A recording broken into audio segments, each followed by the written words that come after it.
Brought to you by V-Guard, co-powered by Sensodyne. Adishakti Tuljabhavani, उभय हिंदुस्थानचा आराध्य दैवत छत्रपती शिवाजी महाराज आणि छत्रपती शिवाजी महाराजांनी या महाराष्ट्राच्या मातीतल्या माणसाला जगावं कसं हे शिकवल्यानंतर याच मातीतल्या माणसाला शेवटच्या श्वासापर्यंत लढावं कसं हे शिकवणारे छत्रपती संभाजी महाराज यांच्या पवित्र स्मृतींना अभिवादन करतो।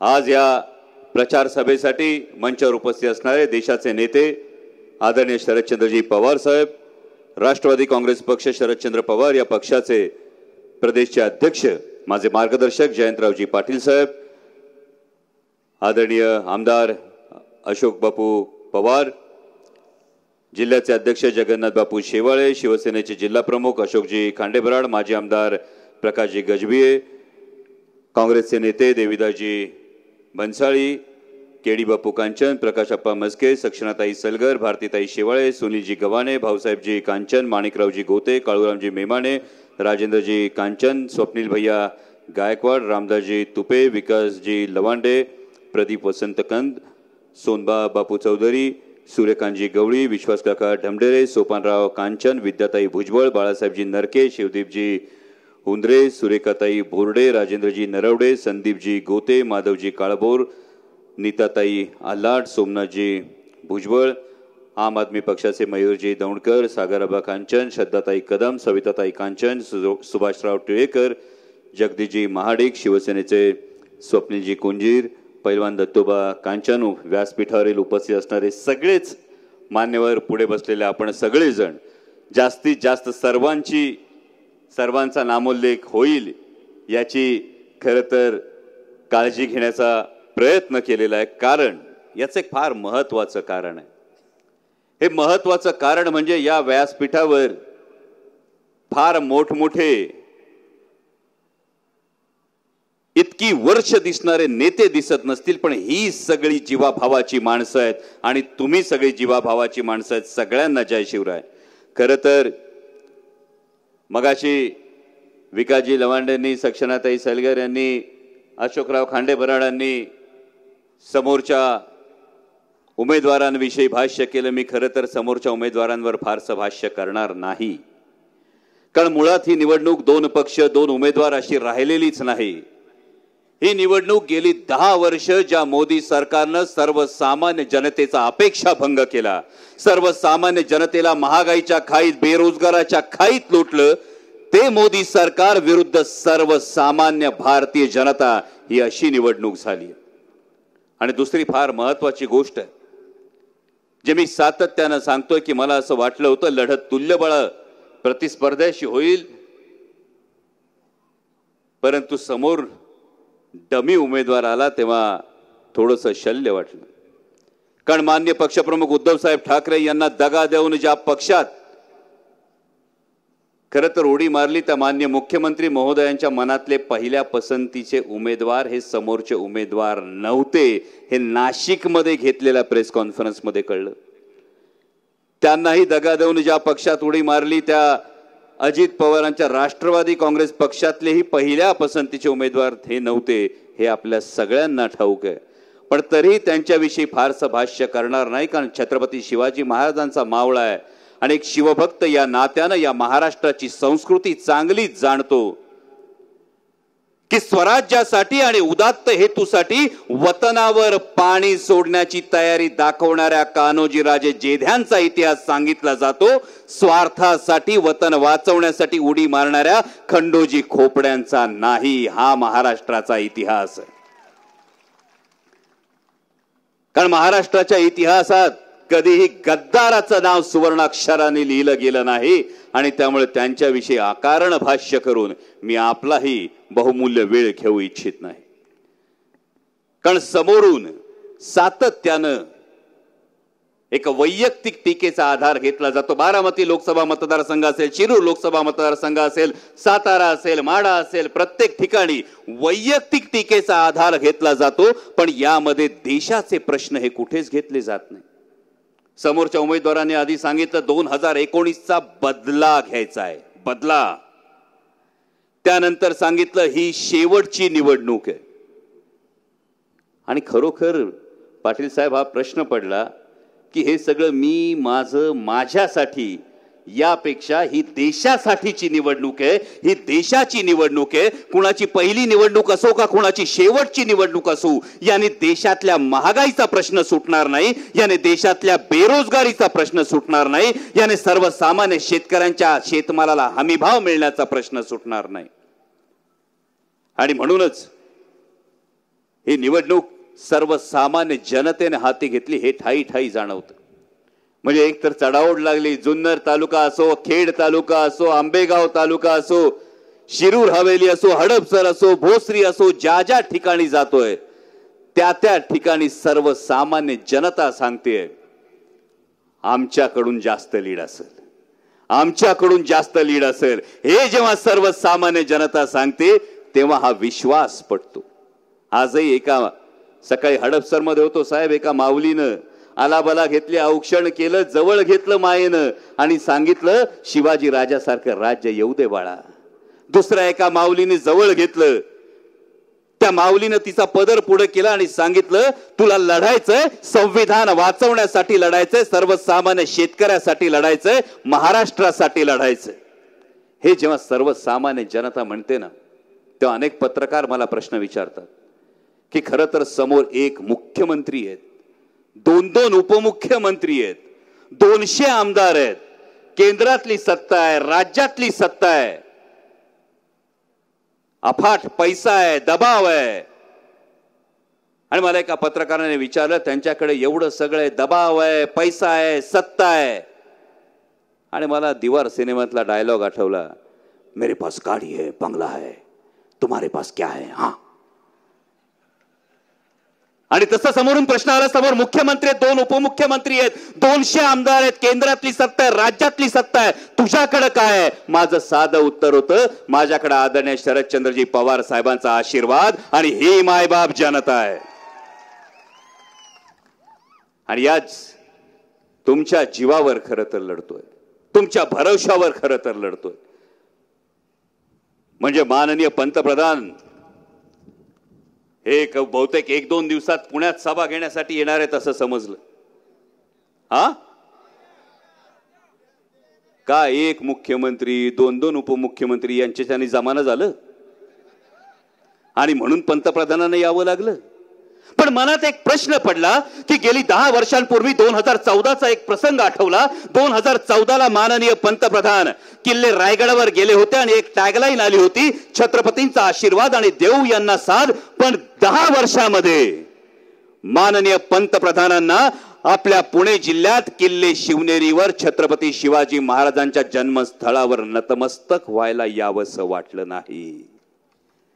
गेल्या 10 वर्षात मान्य पंतप्रधानांना ज्या छत्रपती संभाजी महाराजांनी या स्वराज्यासाठी आपल्या जीवाचं बलिदान दिलं, त्या वढू तुळापूरला नतमस्तक व्हायला यावंसं वाटलं नाही.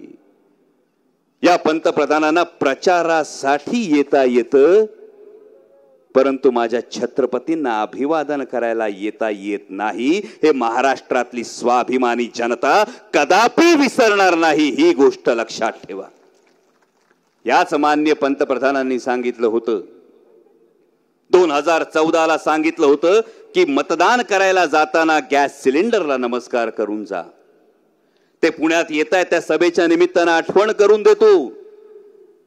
त्यांनी सांगितलं होतं 2014ला एकदा नमस्कार करून जा, तेव्हा गॅस सिलेंडरची किंमत 450 रुपये होती, आता 1200 रुपये झाली. म्हटल्यानंतर 2024ला आम्हाला गॅस सिलेंडरला 3दा नमस्कार करावा लागेल.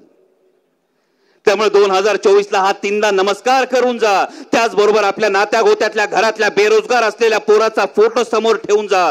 त्याचबरोबर दिल्लीच्या सीमांवर जीव दिलेल्या, आपली हौतात्म्य पत्करलेल्या 750 शेतकऱ्यांची स्मृती मनात ठेवून जा. आणि आपल्या शेतमालाला हमी भाव न मिळाल्यामुळे काळवणलेल्या बापाचा चेहरा आठवणीत ठेवून जा. ही आठवण माननीय पंतप्रधान करून देतात. काल परवा या राज्याचे उपमुख्यमंत्री म्हणाले साहेब की बारामती आणि शिरूर मध्ये मोदीं विरोधात बोलणारे उमेदवार होते, खासदार होते, त्यामुळे निधी आला नाही. म्हणजे पराभव समोर दिसायला लागल्यानंतर इतक्या मोठ्या पदावरचा माणूस सुद्धा कसा गडबडतो याचंच मला वैषम्य वाटलं. कारण जयंत पाटील साहेब हेच गावागावात जाऊन विचारत होते, तुमच्या गावात खासदारांनी निधी दिला का, तुमच्या गावात खासदारांनी निधी दिला का, हे ते विचारत होते. आणि आज त्यांनीच उत्तर दिलं की विरोधी पक्षातले खासदार होते म्हणून निधी दिला नाही. मी फार नम्रतापूर्वक इतक्या मोठ्या राष्ट्रीय अध्यक्षांना विचारू इच्छितो, आपण ज्या फुले शाहू आंबेडकरांचं नाव घेता त्या महात्मा फुलेंनी कधी म्हटलं होतं का, अरे तू मला विरोध केला म्हणून तुझ्या मुलीला शाळेत घेणार नाही? त्या महात्मा फुलेंनी कधी म्हटलं होतं का, तू विरोधातला आहे म्हणून तुझ्या विधवा स्त्रीचं प्रसूतीगृहामध्ये तिचं बाळंतपण होणार नाही? ज्या शाहू महाराजांचं तुम्ही नाव घेता त्या शाहू महाराजांनी कधी म्हटलं होतं का की तुम्ही विरोध करता त्यामुळे आरक्षण तुम्हाला मिळणार नाही? ज्या डॉक्टर बाबासाहेब आंबेडकरांचं तुम्ही नाव घेता त्यांनी कधी म्हटलं होतं का की तुम्ही वैचारिक विरोध करता म्हणून संविधानातला अधिकार तुम्हाला मिळणार नाही? आणि मग स्वतःलाच हा प्रश्न विचारा, जर विरोधातला खासदार म्हणून निधी मिळत नसेल, निधी दिला जात नसेल आणि याची कबुली राज्याचे उपमुख्यमंत्री देत असतील, तर फुले शाहू आंबेडकरांचं नाव घेण्याचा नैतिक अधिकार तरी उरतो का? आणि पत्रकारांसाठी दाखवतोय, जो निधी दिला नाही हे म्हणतात ना, ही एवढी पत्र आहेत माझ्या पुणे जिल्ह्याच्या पालकमंत्र्यांसाठी, एवढी पत्र, ही एवढी पत्र असताना दादा ही तीच माणसं होती ज्यांच्यासाठी हा निधी मागितला जात होता, ही तीच गावं होती ज्यांच्यासाठी हा निधी मागितला जात होता, जी बेंबीच्या देठापासून तुम्ही आल्यानंतर एकच वादा म्हटल्यानंतर ओरडत होती, ही तीच नावं होती, माझ्या घरची कामं नव्हती.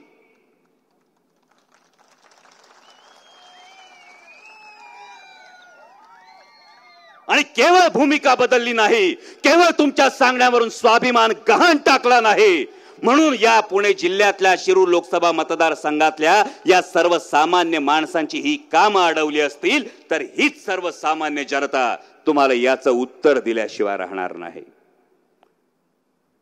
हा साहेब ठिकठिकाणी या तक्रारी कानावर येतात, अमुक फोन आला बघून घेतो, तमुक फोन आला, फेसबुकचं स्टेटस जरी ठेवलं सोन्या बापू तरी सुद्धा फोन येतात का नाही? फेसबुकच्या स्टेटसवर कोपऱ्यात कुणाचा फोटो आहे याच्यावरून सुद्धा फोन येतात. केवढं बारीक लक्ष आहे, राज्य किती प्रगती करते, राज्यातल्या सत्ताधाऱ्यांचं केवढं बारीक लक्ष कार्यकर्त्यांवर आहे. आणि मला एक प्रसंग आठवला, छत्रपती शिवाजी महाराजांच्या काळामध्ये एक सरदार होता, मोठा तालेवार सरदार होता सर. या तालेवार सरदारावर महाराजांची कृपा दृष्टी होती. तो सरदार असा ऐटीत घोड्यावर निघाला की माणसाशी चराचरा कापायची, आदराने झडाझडा मुजरे झडायचे. एक गरीब शेतकऱ्याचं लेकरू एका गावात राहत होतं. तो सरदार समोर आला की ते गरीब शेतकऱ्याचं लेकरू सुद्धा कमरेत लवायचं, त्या सरदाराला मुजरा करायचा. सरदाराला कधीच कळलंच नाही की हा मुजरा त्याला नव्हता, ज्या छत्रपतींचा आशीर्वाद डोक्यावर होता त्या छत्रपतींना हा मुजरा होता. एक दिवस फरमान आलं, आदिल शहाचं फरमान आलं. पत्रकार बांधवांनी मी आदिल म्हणालो.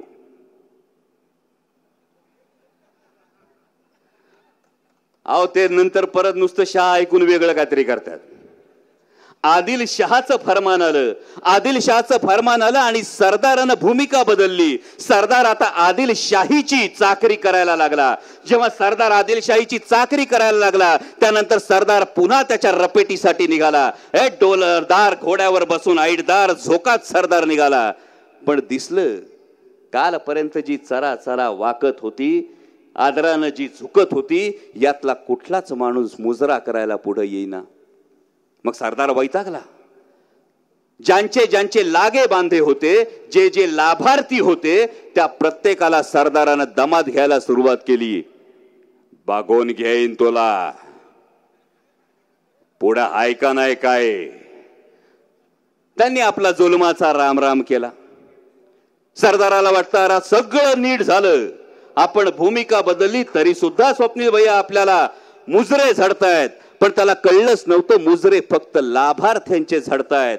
ते गरीब शेतकऱ्याचं लेकरू कोपऱ्यात उभं होतं. सरदारानं घोडा ऐटीत त्याच्या समोर नेला. सरदाराला वाटलं नेहमीप्रमाणे हे लेकरू सुद्धा आपल्याला मुजराच करेल. ते लेकरू तसंच ताठ मानेनं उभं राहून सरदाराच्या डोळ्यात डोळे घालून उभं राहिलं. सरदाराने विचारलं, का रे विसरलास का, मुजरा नाही करतायत का? ते लेकरू म्हटलं, सरदार मुजरा तुम्हाला नाही, मुजरा माझ्या राजाला करत होतो. आज तुम्ही भूमिका बदलली, तुम्ही मुजऱ्याचा अधिकार गमावला. सरदाराला वाटलं एवढ्याशा लेकराकडून एक साधं शेतकऱ्याचं गरीबाचं लेकरू हे मला उलट जबाब देतं. सरदार म्हटला, तुझं अस्तित्व धोक्यात आणि लक्षात ठेव. ते लेकरू म्हणाले, सरदार जेव्हा मोगलांच्या फौजा आम्हाला लुटायला येत होत्या तेव्हा तुम्ही रयतेच्या बाजूनी लढत होतात, त्यावेळी तुमच्या मनात आदर होता. आता तुम्ही जे लुटायला येत होते त्यांच्या बाजूने आला आणि आम्ही तुम्हाला मुजरा करू अशी अपेक्षा करत असाल तर एक गोष्ट लक्षात ठेवा, गरीब असलो तरी तुमच्या पुढे झुकणार नाही. माझा स्वाभिमान मी विकणार नाही. याच्यातून कुणाला काय बोध घ्यायचा आहे हे स्वाभिमानी जनतेला पुरेपूर कळते. पण मी देशाचे गृहमंत्री मध्यंतरी महाराष्ट्रात आले होते साहेब, त्यांचं मनापासून आभार मानेन. त्यांनी फार महत्वाचा प्रश्न आम्हाला विचारला. त्यांनी आम्हाला प्रश्न विचारला की आदरणीय पवार साहेबांनी काय केलं, आणि खरोखर एक गोष्ट जाणवली. म्हणजे 2018 साली वडिलांचं छत्र गमावलंय त्यानंतर एक गोष्ट जाणवली, प्रत्येक घरात एक बाप असतो, तो बाप राबत असतो, पण बापाने काय केलंय हा प्रश्न जोपर्यंत विचारला जात नाही ना तोपर्यंत बापाचं महत्व कळत नाही. तो बाप राबत असतो, उन्हातानात राबत असतो, घर बांधत असतो, आपल्या कुटुंबावरचं छप्पर शाबूत ठेवत असतो, त्याच्या शर्टाखाली त्याचं भोवकं पडलेलं बनियान लपवत असतो, पोरांच्या सुखासाठी राबत असतो. पण जेव्हा कोणीतरी येतं आणि विचारतं बापानी काय केलंय, तेव्हा एकच उत्तर देतो, आमच्या जिरायती जमिनी बागायती या बापानी केल्यात. आम्ही जे कळकटलेल्या मळकट कपड्यांमध्ये फिरत होतो ते आम्ही स्टार्चचे कपडे घालून फिरतो, ते या बापाच्या धोरणांमुळे फिरतो.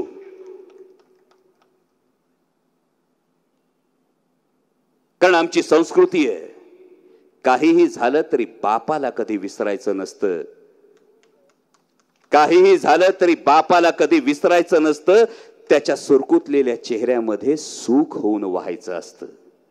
आणि म्हणून ज्यांना प्रश्न पडला असेल की अमोल कोल्हे लढायला कसा तयार झाला, त्यांच्यासाठी हे उत्तर आहे की जेव्हा तुम्ही विचारता बापानी काय केलं आणि त्याच्या मांडीवर जेव्हा तुम्ही जाऊन बसता तेव्हा बापाला आवाज दिल्यानंतर पैलवान असू नाही तर साधं काटकुळ पोरगा असू ते बी लंगोट कसून लढायला तयार होतंय, बापावर जायचं नसतंय. म्हणजे आज उरुई कांचन मध्ये बोलत असताना माझी मायेची माणसं आहात तुम्ही. गेल्या 5 वर्षात जे काही केलं सगळं लेखाजोखा तुमच्या समोर आहे. आणि घरातल्या माणसांसमोर कुठलीही गोष्ट कबूल करायला काहीच वावगं नसतं.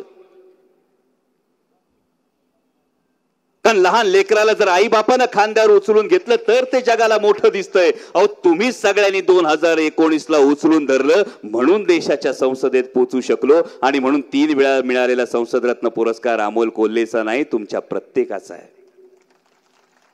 जेवढं जमलं, जे जमलं ते केलं, जे राहिलंय प्रामाणिकपणे सांगतो जी काही कसूर राहिली असेल पुन्हा आशीर्वाद द्या, ती कसूर भरून काढण्याचा प्रयत्न करतो. या मातीत आल्यानंतर स्वर्गीय अण्णासाहेब मगर असतील, स्वर्गीय मणिभाई देसाई असतील, यांना अभिवादन केल्याशिवाय बोलण्याला विराम देता येणार नाही. आपल्या उरुई कांचन मधलं तर हनुमंताचं मंदिर स्वर्गीय मणिभाई देसाईंनीच त्याचा जीर्णोद्धार केला होता. या हनुमंतरायाच्या मंदिराकडे बघितल्यानंतर खरोखर हनुमंतरायाचं दर्शन घेताना एक प्रश्न कायम मनाला पडतो. रामायण तुम्ही आम्ही सगळ्यांनी ऐकलं असेल, रामायणाची कथा तुम्ही आम्ही ऐकली असेल. आणि ही कथा ऐकत असताना विचार करा, रावणाच्या सभेमध्ये हनुमंतरायाला बंदी बनवून आणलं होतं. मगाशी कोणीतरी भन्साळी साहेबांनी 27 तारखेच्या भोपाळच्या सभेचा उल्लेख केला, त्यावरून हा प्रसंग आठवला. हनुमंतरायाला रावणाच्या सभेत बंदिवान बनवून आणण्यात आलं होतं. रावणानं धमकी दिली होती हनुमंतरायाला, भूमिका बदल नाहीतर शेपटीला आग लावतो. इतिहास आणि संस्कृती फार मार्गदर्शक ठरते. त्यावेळी रावणाने हनुमंतरायाला धमकी दिली होती, भूमिका बदल नाही तर शेपटीला आग लावतो. आजकाल काय सांगितलं जातंय?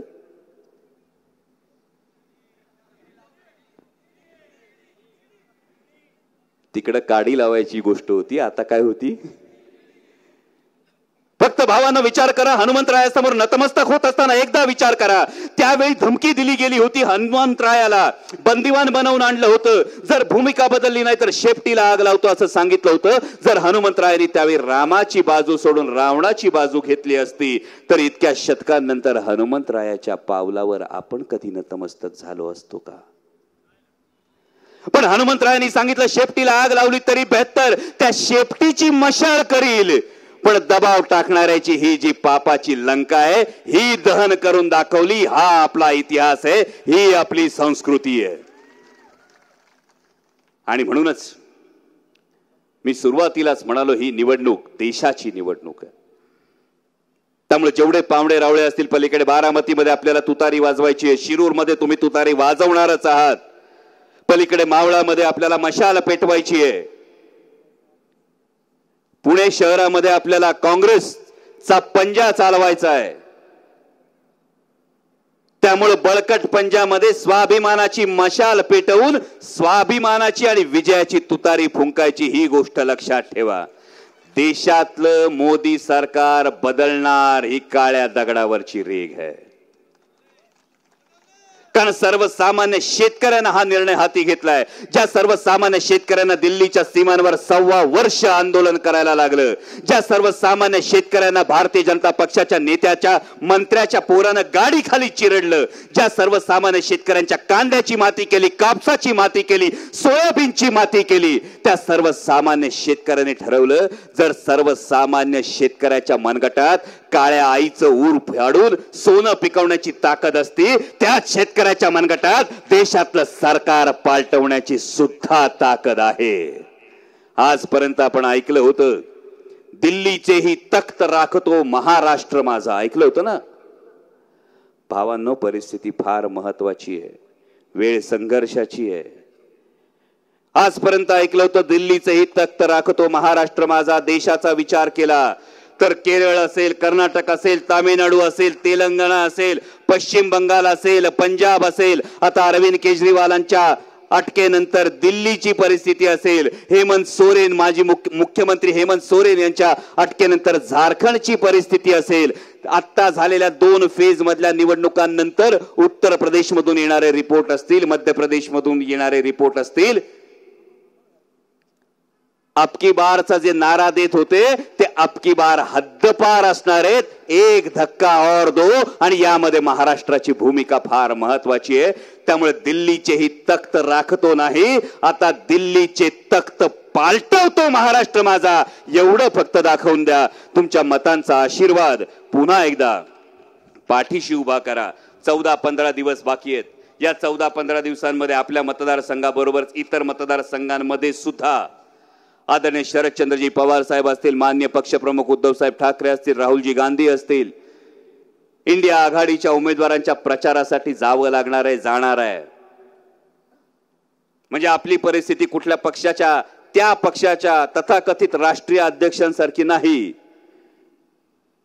का म्हणायला स्टार प्रचारकांमध्ये नाव आहे, पण वस्तादाने डावच असा टाकलाय का बारामती सोडून काय सुधारणाच झाले. आणि त्यामुळे अवघ्या 4 सभा एखाद्या पक्षाचे राष्ट्रीय अध्यक्ष घेत असतील तर मला वाटतं आदरणीय पवार साहेबांच्या पठ्ठ्याची ही ताकद आहे की स्वतः लोकसभा निवडणूक लढवत असताना सुद्धा 8 ते 10 सभा घ्यायला बाहेर जातोय. पण हे जातोय ते तुमच्या जीवावर जातोय.